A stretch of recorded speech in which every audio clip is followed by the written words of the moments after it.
السلام علیکم، welcome to my channel BCS۔ تمام ویڈیو اپڈیٹ کے لیے BCS کو سبسکرائب کر کے بیل نوٹیفیکیشن کو آن کر دیجیے۔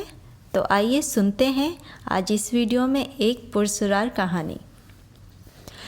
اتوار کا دن تو سبزی منڈی کی ہی طرح ہوتا ہے۔ ہمارے گھر ہینا بیگم ماچس ڈھونڈتے ہوئے بڑبڑا رہی تھیں۔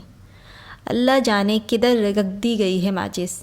زرین، رمشا، ارے کوئی ماچس لاؤ، اتنا دن چڑھ آیا ہے۔ ناشتہ بناتے ہوئے ہینا بیگم بول رہی تھیں۔ آج ہم ناشتہ لاؤنج میں ہی کریں گے ہینا بیگم، سر احمد نے وہیں سے آواز لگاتے ہوئے کہا۔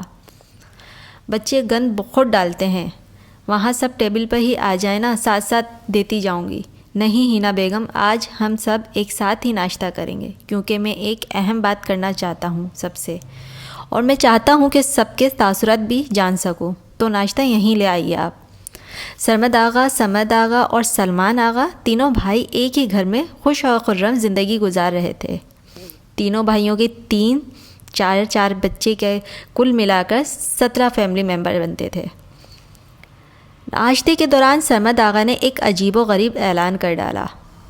میں زرین کی شادی اپنے فارم ہاؤس میں ہی کروں گا۔ کیا؟ سب کے منہ حیرت سے کھلے کے کھلے رہ گئے۔ یہ کیسا مذاق ہے زرین کے بابا؟ ہینا بیگم نے خفگی سے کہا۔ بچوں میں سے بھی کبھی کچھ نے مخالفت کی اور کچھ نے خوشی کا اظہار کیا۔ سمد آغا اور سلمان آغا بھرپور تائید کی یہ فیصلہ بالکل صحیح نہیں ہے۔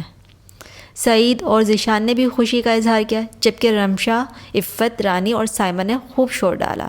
نہیں تایا جی پلیز، ہم نے سنا ہے فارم ہاؤس میں کسی چیز کا سایہ ہے، جینوں کا ذکر بھی سنا ہے ہم نے، اور وہ ہے بھی بے حد دور جنگلوں کے وسط میں، دور دور تک کوئی گھر بھی نہیں ہے وہاں۔ لوگوں نے کہا بنائی ہوئی باتیں ہیں، ایسا ویسا کچھ نہیں ہے۔ وہاں پر سرمد آغا نے جواب دیا، لیکن تایا جی، ہینا تائی نے ہمیں بتایا تھا کہ زرین جس کمرے میں پیدا ہوئی تھی، اس کمرے میں کوئی تھا، اور اس کمرے کو ہمیشہ کے لیے لاک کر دیا گیا تھا، تاکہ جو کوئی بھی ہے اس کے اندر ہی رہے، باہر نہ آ سکے۔ رمشا نے بتایا۔ بیٹا، آپ کی تائی جی کی بنائی ہوئی باتیں ہیں، یہ میں نے خود یہ دروازہ کھولا تھا، کچھ ضروری سامان رکھا اور پھر بند نہیں کیا، ابھی تک کچھ نہیں ہوا۔ پر وہ تو اتنا دور ہے، اگر ہمیں کسی ضروری چیز کی ضرورت پڑ گئی تو کون 3-4 گھنٹے کا سفر کر کے آئے گا؟ اس جنگل بیابان سے ہمیں کچھ نہیں ملنے والا۔ بیگم سلمان نے بھی مداخلت کرتے ہوئے کہا۔ ہم سوچ سمجھ کر اپنا سارا سامان لے کر جائیں گے، اور پھر بھی اگر کچھ رہ گیا تو ہم پھر گزارا کر لیں گے اس کے بغیر۔ سمد آغا نے خواتین کو سمجھاتے ہوئے کہا، اس میں آپ لوگوں کا ہی فائدہ ہے، ہمارا گھر چھوٹا ہے، مہمان بہت ہو جائیں گے، فارم ہاؤس اتنا بڑا ہے کہ سب مہمان آ جائیں گے اور مسئلہ بھی نہیں ہوگا۔ کم از کم 150 لوگ تو خاندان کے ہی ہو جائیں گے، ہم 3 بھائی 2 بہنیں اور ہمارے سسرال۔ سمد آغا نے تفصیل سے بتاتے ہوئے خواتین نے اس میں بھی بہتری جانی، اور بالآخر سب اس بات پر راضی ہو گئے۔ زرین کی شادی فارم ہاؤس میں ہی کی جائے گی، کل ملا کر ہم 4 دن وہاں رہیں گے۔ ہم 3 حصوں میں فارم ہاؤس جائیں گے۔ سب سے پہلے میں، سعید اور سمد پہلے جائیں گے اور فارم ہاؤس میں کچھ صفائی کروا دیں گے، اور پورے فارم ہاؤس میں روشنیاں، خیمے لگوا دیے جائیں گے۔ اس کے بعد پوری فیملی، اور آخر میں سلمان، ذیشان اور فیض آئیں گے، تاکہ کسی چیز کی ضرورت پڑے تو یہ لے آئیں۔ پوری پلاننگ کے ساتھ گئے تو کوئی مسئلہ نہیں ہوگا انشاءاللہ، سر احمد نے کہا۔ پورا پروگرام بنا کر سب کو مطمئن کر دیا گیا۔ روشنی نے کہا، مطلب ہم جنگل میں منگل منائیں گے۔ سب نے اس کی بات میں ہاں ملائی اور کہہ لگانے لگے۔ ویسے اگر ہم سب سوچیں تو مزہ آئے گا، ایسی شادی کی شادی اور تفریح کی تفریح ہو جائے گی، سلمان آغا نے کہا۔ ناشتہ ختم ہوتے وقت سب فارم ہاؤس جانے کے لیے تیار ہو گئے۔ زرین سرمد آغا کے سب سے بڑی بیٹی ہے، خاندان بھر کی لاڈلی ہے۔ اللہ تعالیٰ کی خاص مہربانی رہی اس پر، بچپن سے اب تک ہر چیز بن مانگے ملی ہے، ہر خواہش پوری ہوئی ہے۔ خوش مزاج اور نٹ کھٹ سی زرین اکیلے بیٹھے ہی کھیلتی رہتی تھی۔ پڑھائی میں بھی نمبر 1 تھی، ہر کام میں پرفیکٹ۔ اللہ جانے کیوں لگتا تھا جیسے یہ دنیا میں آنے سے پہلے تمام کام سیکھ کر آئی ہے۔ زرین کی پھرتی سے اکثر بہت لوگ لگتا تھا جیسے کام کو ٹال رہی ہے، لیکن کام کی نفاست اسے داد دینے پہ مجبور کر دیتی تھی۔ اسکول کے استاد بھی حیران تھے کہ وہ جو پڑھاتے ہیں زرین کو پہلے سے ہی آتا ہوتا ہے۔ پیپرز میں بھی کوئی ایسی غلطی نہیں ہوتی تھی کہ ایک نمبر بھی کاٹا جا سکے۔ ہمیں تو زرین کی ایک غیر معمولی لڑکی لگتی تھی۔ استاد کی اس بات سے گھر والے بھی اتفاق کرتے تھے، کیونکہ زرین کو کبھی کچھ سکھانا پڑنے کی ضرورت ہی نہیں پڑی۔ ہر کام میں ماہر اور پھرتی سے کرنا، اس کا مقابلہ کرنا انتہائی مشکل تھا۔ اب اس کی شادی بھی اچھے سے پلاننگ کے ساتھ ہونے چلی تھی۔ لڑکا ایک انتہائی بڑے خاندان سے تھا۔ لڑکے کا باپ کا اپنا کاروبار تھا اور پورے ملک میں پھیلا ہوا تھا۔ زرین ان لوگوں کو پہلی نظر میں ہی بھا گئی تھی، جبکہ سلمان آغا نے ایک مرتبہ مداخلت بھی کی، کیونکہ انہیں یہ رشتہ مناسب نہیں لگ رہا تھا، پر ان لوگوں نے کی بڑھتی دلچسپی ختم نہ ہو سکی اور بالآخر رشتہ طے پا گیا اور اب شادی جلد ہی ہو جائے گی۔ زرین اس سلسلے میں مطمئن اور خاموش ہے، اس نے کہیں بھی اپنی رائے کا اظہار نہیں کیا، اور اب فارم ہاؤس میں شادی بھی یعنی جنگل میں منگل ہونے جا رہا تھا، اور یہ ایک انوکھی تقریب جو فارم ہاؤس میں ہونے جا رہی تھی۔ پروگرام کے مطابق اگلے اتوار کی صبح 8 بجے سمد آغا اور سمد آغا کے بیٹے رضی اور سعید کچھ ضروری سامان کے ساتھ فارم ہاؤس نکل پڑے۔ ہینا بیگم اور بیگم سمد نے 3-4 سالن بتا دیے تھے ساتھ لے جانے کے لیے، اور روٹیاں راستے میں کسی بھی تندور سے لے لی جا سکتی تھیں۔ ویسے تو فارم ہاؤس کے ارد گرد کچھ گھر بھی تھے جہاں مقامی لوگ آباد تھے۔ وقت کے ساتھ ساتھ بڑھتی ہوئی آبادی کی وجہ سے فارم ہاؤس اب اتنا بھی ویران نہیں رہا تھا۔ لوگوں نے وہاں ضرورت زندگی کی تمام اشیاء جمع کر رکھی تھی۔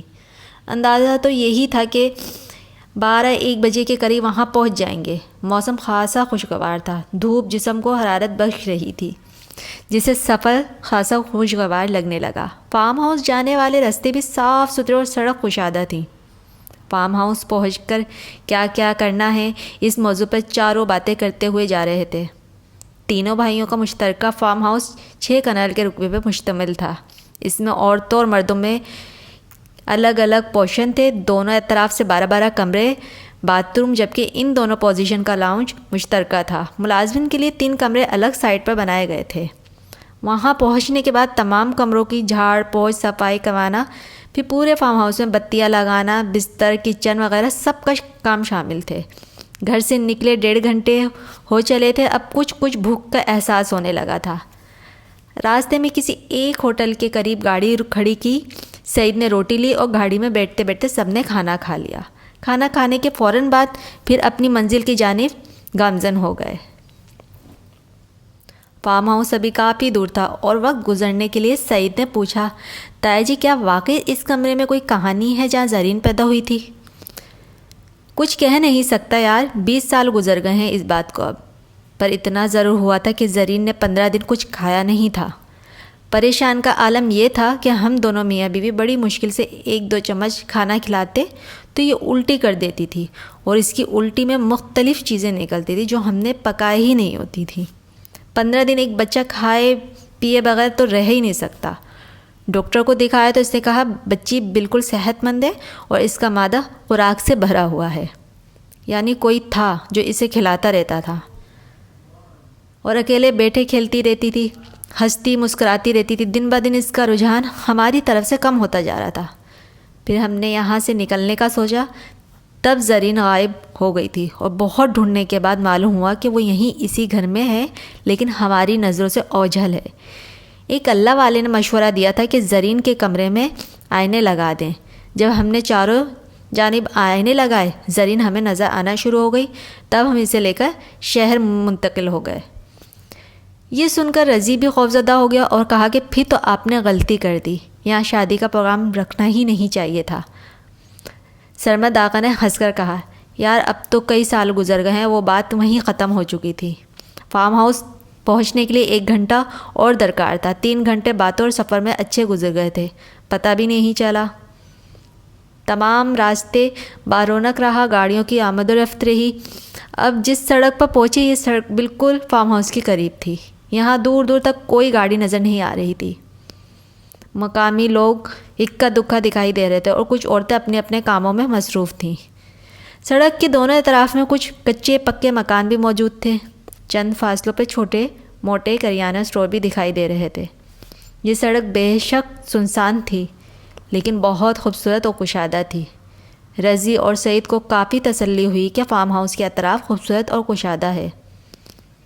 چاروں طرف گھنے جنگلات کا حسن انہیں اور بھی متاثر کر رہا تھا۔ اچانک گاڑی ایک بریک کے ساتھ رک گئی۔ گاڑی کے بالکل سامنے ایک ضعیف عورت گزر گئی۔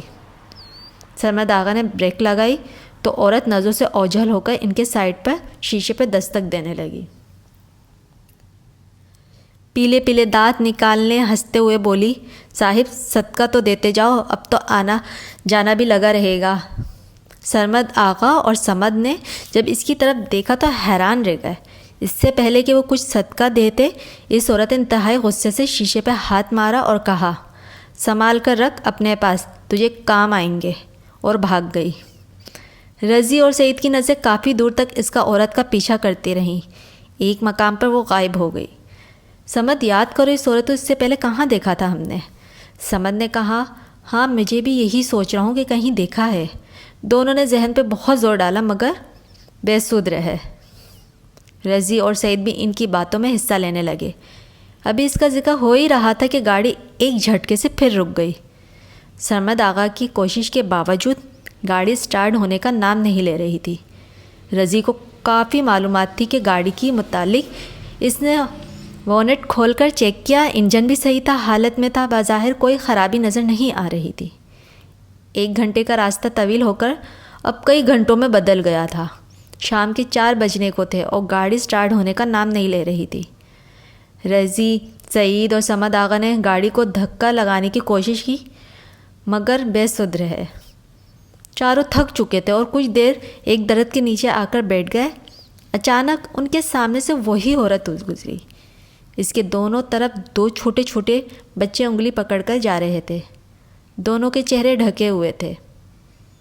عورت پاس سے گزری اور بولی، کہا تھا نا کہ صدقہ دیتے جاؤ۔ اتنا کہہ کر وہ ایک بڑے سے درخت کے پاس سے گزری اور درخت کے پیچھے غائب ہو گئی۔ سرمد آغا ایک دم چونک پڑے اور بولے، یاد کرو سمد، یہ الفاظ، یہ عورت جانی پہچانی ہے، کون ہے یہ ذہن پر زور ڈالو۔ ابھی یہ باتیں کر ہی رہے تھے کہ گاڑی خود بخود اسٹارٹ ہو گئی۔ چاروں نے ایک دوسرے کو حیرت سے دیکھا اور گاڑی کی طرف چل پڑے۔ گاڑی میں بیٹھتے ہی رضی نے کہا، تایا جی، میری ماں نے تو فارم ہاؤس میں شادی کا پروگرام ختم کریں۔ مجھے یقین ہو چلا ہے کہ کوئی نہ کوئی مسئلہ ضرور ہوگا۔ سرمد آغا نے کوئی جواب نہیں دیا اور چپ چاپ ڈرائیو کرنے لگا اور دل میں سوچنے لگا، رضی صحیح کہہ رہا ہے، پر مجھے کیوں ایسے محسوس ہو رہا ہے جیسے کوئی طاقت کھینچی جا رہی ہے مجھے۔ اب انہیں فارم ہاؤس پہنچنے کے لیے جلدی تھی تاکہ اندھیرا پھیلنے سے پہلے اپنے ٹھکانے تک پہنچ جائیں۔ سڑک تمام راستہ صاف ستھری اور کشادہ رہی، اس کے باوجود سفر طویل ہوتا جا رہا تھا۔ سمد آغا نے خیال ظاہری کیا کہیں ہم راستہ نہ بھٹک گئے ہوں، کیونکہ دونوں لمبے عرصے تک یہاں نہیں آ سکے تھے۔ ڈرائیور کے دوران بار بار ان کی نظروں سے ایک ہی بورڈ گزر رہا تھا۔ پیٹرول کی سوئی بھی آخر تک پہنچنے کا اشارہ دے رہی تھی۔ بات سمجھ سے باہر تھی کہ ہو کیا رہا ہے، ایسا کیوں ہو رہا تھا۔ کافی دور ایک نیا بورڈ نظر آیا۔ سمد آغا نے کہا، گاڑی روکے، میں اس پر پڑھنا چاہتا ہوں کہ یہ سڑک کہاں جا رہی ہے۔ بورڈ کے قریب آئے پر سمد آغا نیچے اترے اور جیسے ہی بورڈ پر سے کچھ پڑا، بھاگتے گرتے پڑتے گاڑی میں بیٹھ گئے اور اپنی اکھڑی ہوئی سانس بحال کرنے کے لیے بولے، لگتا ہے ہم کسی مصیبت میں پھنس گئے ہیں۔ سب کے پوچھنے پہ انہوں نے بتایا کہ بورڈ پر یہی لکھا تھا، کہا تھا نا صدقہ دیتے جاؤ۔ اور سب آیت الکرسی کا ورد کرنے لگے۔ اگر پیٹرول ختم ہوا تو آگے جانا انتہائی دشوار تھا۔ سرمد آغا نے گاڑی کو اسپیڈ بڑھا دی۔ کچھ گز دور انہیں فارم ہاؤس نظر آنے لگا۔ اس وقت ہلکا ہلکا اندھیرا پھیل رہا تھا۔ سب نے دیکھا فارم ہاؤس پر بتیاں کیمرے جل رہے ہیں۔ پورا فارم ہاؤس دلہن کی طرح سجا ہوا تھا۔ روشنیوں کا یہ عالم تھا کہ آس پاس کے درخت بھی دکھائی دے رہے تھے۔ فارم ہاؤس کی خوبصورتی ایسے تھی جیسے بالکل نیا نیا تعمیر کیا گیا ہو۔ چاروں کی آنکھیں پھٹی کی پھٹی رہ گئیں۔ سرمد آغا نے بتایا کہ فارم ہاؤس میں کچھ ملازم ہیں تو صحیح، پر انہیں کیا معلوم ہے کہ ہم یہاں آ رہے ہیں۔ ایسا کیا ماجرا ہے کہ فارم ہاؤس اتنا سجا ہوا ہے؟ رضی نے کہا، ایسا نہ ہو کہ ہمارے فارم ہاؤس میں کوئی ہماری غیر موجودگی سے فائدہ اٹھا کر فنکشن کر رہا ہے۔ ہو سکتا ہے کسی جن کی شادی ہو رہی ہو۔ چلو دیکھتے ہیں، پہنچ تو گئے ہیں۔ سرمد آغا نے گیٹ کے پاس جا کر زور زور سے ہارن دیا تاکہ کوئی ملازم قریب ہو تو گیٹ کھول دے۔ کچھ دیر کے بعد گیٹ کھل گیا اور گاڑی پورچ میں کھڑے کر کے سب نے دیکھا کوئی ملازم نظر نہیں آیا۔ گیٹ کھولتے ہی غائب ہو چکا تھا۔ سب کو برا بھی لگا اور حیرت بھی ہوئی۔ چاروں نے اپنا سامان گاڑی سے نکالا اور صدر دروازے سے اندر جانے کے لیے جیسے ہی آگے بڑھے، دروازہ خود بخود کھلتا چلا گیا۔ سب نے اندر داخل ہونے کے بعد ادھر ادھر دیکھا، یہاں بھی دروازہ کھولنے والا نظر نہیں آیا۔ سعید کافی خوفزدہ ہو گیا اور بولا، یہ جن نے دروازہ کھولا ہوگا، تبھی تو نظر نہیں آیا۔ اس نے مشورہ دیا کہ ہمیں واپس چلے جانا چاہیے، کہیں ایسا تو نہیں کہ کسی جن کی شادی ہو رہی ہو۔ سعید نے کہا، تم مذاق نہ کرو، مگر اس بات کو سن کر کسی کے ہنسنے کی آواز صاف سنائی دی گئی تھی۔ چاروں چلتے ہوئے مردوں والے حصے میں پہنچ گئے۔ یہاں ایک پرانا ملازم نظر آیا جسے فوراً گڑبڑا کر سلام کیا، جیسے غیر متوقع آمد پہ حیران ہو گیا ہو، اور سب کو آرام کا کہہ کر چائے پینے کا بندوبست کا کہہ کے چلا گیا۔ اتنی دیر میں سب نے دیکھا کہ کمرے انتہائی نفاست سے سجے ہوئے تھے۔ تازہ تازہ دیواریں پینٹ کی گئی تھیں، تمام کمروں میں نیا سامان رکھا گیا تھا۔ لاؤنج میں ایک بہت بڑا فانوس جس میں 100 کے قریب بلب لگے ہوئے تھے، جلتے ہوئے عورتوں والی سائڈ پہ گئے۔ یہاں ہال زنانہ سائڈ پہ تھا۔ تمام کے تمام کمرے سجے ہوئے تھے، ہر کمرے میں بھاری پردے لٹکے رکھ رہے تھے۔ سرمد آغا نے کہا، مجھے نہیں لگتا یہ فارم ہاؤس ہمارا ہے، ہم کئی غلط گھر تو نہیں آ گئے۔ اتنے میں ملازم چائے اور کچھ کھانے کے لیے چیزیں لے آیا۔ چاروں نے ملازم کی لائی ہوئی چائے پی اور کچھ پوچھنے کی ہمت نہیں تھی۔ پھر بھی انہوں نے ملازم سے پوچھا، ہاں بھائی سناؤ، یہ فارم ہاؤس اتنا سجا کیوں ہے؟ ملازم نے جواب دیے بغیر واپس چلا گیا۔ سرمد آغا نے مشورہ دیا کہ صبح ہم اس بات کا پتہ چلا لیں گے، ابھی تو اتنی ہمت نہیں کہ بات کر سکیں۔ چاروں تھکن سے نڈھال تھے۔ صبح دروازہ بجنے کی آواز سے سب کی آنکھیں کھلی تو سعید نے اٹھ کر دروازہ کھولا تو سامنے وہی ملازم کھڑا تھا۔ صاحب ناشتے میں کیا کھانا پسند کریں گے؟ ملازم نے پوچھا۔ سرمد آغا نے کہا، فی الحال جو لینا ہے وہ لے آؤ۔ ملازم نے حکم کی تعمیل کی اور جلد ہی بڑی بڑی ٹرے میں آملیٹ، پراٹھے اور چائے لے کر آ گیا۔ ناشتے سے فارغ ہو کر سرمد آغا نے پوچھا، باقی ملازم کہاں ہیں؟ سب کو بلا لاؤ، کچھ باتیں کرنی ہے۔ ملازم صابر نے کہا، سرکار باقی سب آج ہی دوسرے گاؤں گئے ہیں، ہمارے کریانہ اسٹور کا سامان ختم ہو چکا تھا، کل صبح تک سب واپس آ جائیں گے۔ اچھا یہ بتاؤ یہاں کوئی آتا تھا کیا؟ رضی نے پوچھا۔ نہیں جناب، یہاں تو سالوں سے کوئی بھی نہیں آتا، نہ ہی آپ لوگوں میں سے کوئی آیا، صابر نے جواب دیا۔ اچھا تو یہ فارم ہاؤس اتنا سجا کیوں ہے؟ رضی نے پھر پوچھا۔ جناب جی آپ کے بندے نے ہی کہا تھا چند گھنٹے پہلے، صابر نے کہا۔ کون سے بندے نے؟ اب سعید نے بھی تحقیق شروع کر دی۔ جناب جی شہر سے ایک بندہ آیا تھا، اس نے بتایا تھا کہ سرمد آغا نے بھیجا ہے لالٹین لگا کر سجانا ہے کیونکہ ان کی بیٹی کی شادی ہے۔ چاروں نے حیرت سے ایک دوسرے کو دیکھا اور خاموش رہے۔ اس نے سارا فارم ہاؤس صاف کیا، نیا سامان رکھا اور پرانا باہر پھینک دیا۔ حیرت تو یہ ہے کہ اس نے سارا کام آپ کے آنے سے چند لمحے پہلے ہی کیا۔ بس اس کا کام ختم ہوا، آپ داخل ہوئے، صابر نے بتایا۔ اچھا ابھی تم جاؤ، جب ضرورت ہوگی تو بلا لیں گے۔ صابر کے جاتے ہی آغا صاحب نے کہا کہ ہو سکتا ہے سلمان آغا نے سرپرائز دیا ہو، بندہ انہوں نے ہی بھیجا ہو۔ سوچ کر سرمد آغا نے فون ملایا، سگنل نہ ہونے کی وجہ سے کال نہیں لگ رہی تھی۔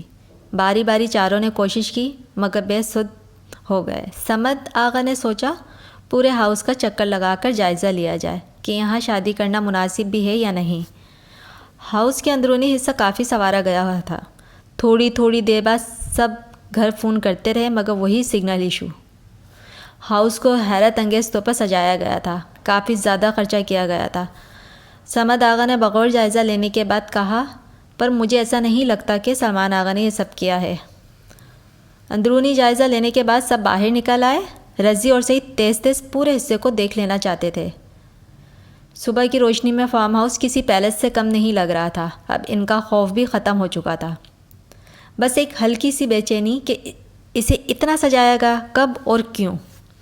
ان سب کو یقین تھا کہ یہ سلمان آغا نے سرپرائز دیا ہے اور فون پر بات کرنے کے بعد مطمئن ہو جائیں گے۔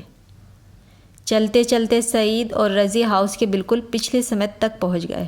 یہاں لائن سے گھنے درخت لگے تھے، خاردار جھاڑیاں موجود تھیں۔ یہ سائٹ انتہائی خوفناک منظر پیش کر رہی تھی۔ اس سائٹ پر کوئی حد نہیں تھی اور سامنے گھنے جنگلات صاف نظر آ رہے تھے۔ درمیان میں صرف ایک باڑ تھی جسے آسانی سے پھلانگا جا سکتا تھا۔ رضی اور سعید چلتے ہوئے اس حصے پہ پہنچ گئے اور اپنا اپنا خیال ظاہر کرنے لگے۔ یہ سائٹ خاصی خوفناک ہے، یہاں سے جنگل کے جانور کا آنے کا اندیشہ ہے، لہٰذا اس جگہ کو مضبوط دیوار بنا لینی چاہیے۔ ابھی یہ جائزہ لے ہی رہے تھے کہ رضی کی نظر کچھ کھودی ہوئی زمین پر پڑی، جیسے تازہ کھودا گیا ہو۔ دونوں جب اس جانب بڑھے تو حیرت سے آنکھیں کھل گئیں، زبان گنگ ہو کر رہ گئی۔ دونوں نے ایک دوسرے کو بے یقینی سے دیکھا اور کہا، کیا تم بھی وہی دیکھ رہے ہو جو مجھے نظر آ رہا ہے؟ سعید نے رضی کی ہاں میں ہاں ملائی اور دونوں وہاں سے سرپٹ دوڑ لگا دی۔